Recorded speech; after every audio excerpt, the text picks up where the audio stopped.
અમદાવાદમાં આગામી 25 અને 26મી જાન્યુઆરીએ નરેન્દ્ર મોદી સ્ટેડિયમમાં કોલ્ડ પ્લે કોન્સર્ટ યોજાવાની છે। 2 દિવસ દરમિયાન થનારી આ કોન્સર્ટમાં 2 લાખ કરતાં પણ વધુ લોકો સામેલ થવાના છે। તેમની સુરક્ષા માટે અમદાવાદ પોલીસે એક્શન પ્લાન તૈયાર કર્યો છે। અમદાવાદમાં પ્રથમવાર કોન્સર્ટમાં સ્થાનિક પોલીસની સાથે એનએસજી કમાન્ડો પણ જોડાશે। કુલ 3825 પોલીસ અધિકારીઓ કર્મચારીઓ બંદોબસ્ત સાથે જોડાશે। સુરક્ષા વ્યવસ્થાની સાથે સાથે લોકોના આરોગ્યની પણ કાળજી લેવાશે।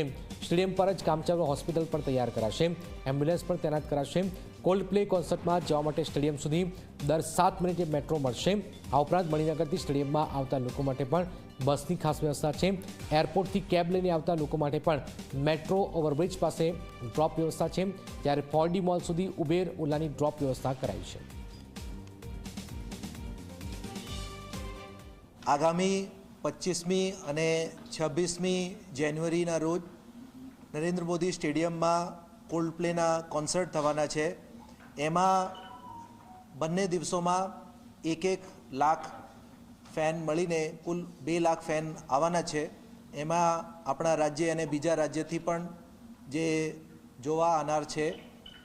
આપણે સુરક્ષાના ધ્યાને જુદા જુદા રેન્કના અધિકારીઓના બંદોબસ્ત લગાવવામાં આવ્યા છે, જેમાં 14 ડીસીપી, 25 એસીપી, 63 પોલીસ ઇન્સ્પેક્ટર કક્ષાના અધિકારી, 142 પોલીસ સબ ઇન્સ્પેક્ટર અને 3581 હેડ કોન્સ્ટેબલ, કોન્સ્ટેબલ અને મહિલા પોલીસ મળીને કુલ 3825 જેવા પોલીસ અધિકારી અને જવાનો તૈનાત રહેશે।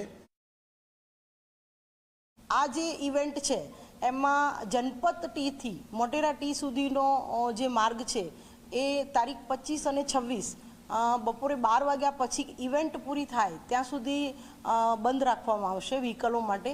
તો જે માર્ગ બંધ રાખવામાં આવ્યો છે એના સિવાય વૈકલ્પિક માર્ગનો જો ઉપયોગ કરવાનો હોય તો તપોવન સર્કલથી લઈ ઓએનજીસી સર્કલથી વિસટ ટીથી જનપથ ટી અવરજવર કરી શકશે।